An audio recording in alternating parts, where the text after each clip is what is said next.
అందరికీ అందరూ బాగున్నారా? అందరూ బాగుండాలి. అయితే అరుణాచలం ట్రిప్లో సెకండ్ టెంపుల్ వచ్చేసేసి శ్రీకాళహస్తీశ్వర స్వామి టెంపుల్ అనమాట. సో శ్రీకాళహస్తి అయితే చాలా చాలా బాగుందండి. ఊరు అంటే మన ఊళ్ళో దొరకని ఫ్రూట్స్ కాదు, మన ఊళ్ళో దొరకని స్వీట్స్ కాదు, బట్ ఊరైతే చాలా బాగుంది. సో ఊరు చూపిద్దామని చెప్పి వీడియో క్యాప్చర్ చేశాను అనమాట. దట్టు ఆలయానికి వెళ్ళే రూట్ కూడా కాబట్టి సో అన్నీ చూసినట్టు ఉంటుందని చెప్పేసి ఈ వీడియో ఇట్లా క్యాప్చర్ చేశాను.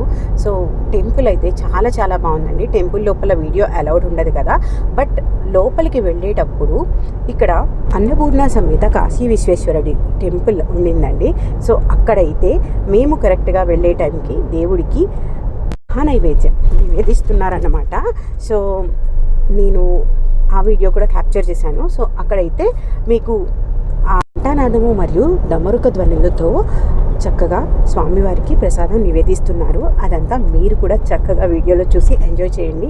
మీరు కూడా కాళహస్తీశ్వర స్వామి టెంపుల్కి వచ్చారా లేదో కామెంట్ చేయండి. ఇక్కడైతే చక్కగా కేతు పూజలు చేస్తారు కదండి, చాలా విశిష్టంగా చేస్తారు పూజలు.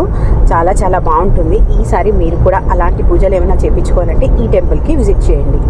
సో మీరు ఎప్పుడైనా ఈ కాళహస్తీశ్వర స్వామి టెంపుల్కి వచ్చారా కామెంట్ చేయండి.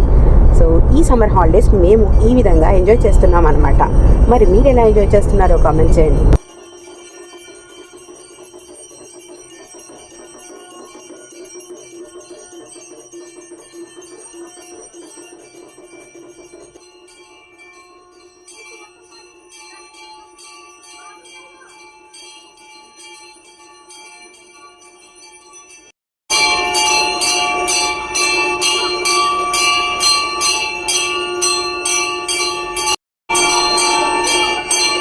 సో టెంపుల్ బయట అసలు చూసారా అండి ఎంత శిల్పకళో.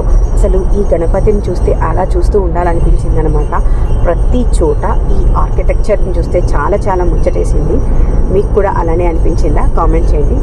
ముందుగా ఈ వీడియోకి ఒక లైక్ ఇవ్వండి, అలాగే మన పేజ్ని ఫాలో అవ్వండి, మన ఛానల్ని సబ్స్క్రైబ్ చేసుకోండి. మరింత కంటెంట్ కోసం మన పేజ్ని ఫాలో అవ్వండి. అలాగే ఇంకా చాలా టెంపుల్స్ చూపిస్తాను అరుణాచలం వెళ్ళేలోపు, అవి కూడా చూసేయండి. ముందుగా ఈ వీడియోకి లైక్ చేయడం మర్చిపోకండి. లైక్ చేసి షేర్ చేశారనుకోండి అందరూ కూడా చూస్తారు కదా.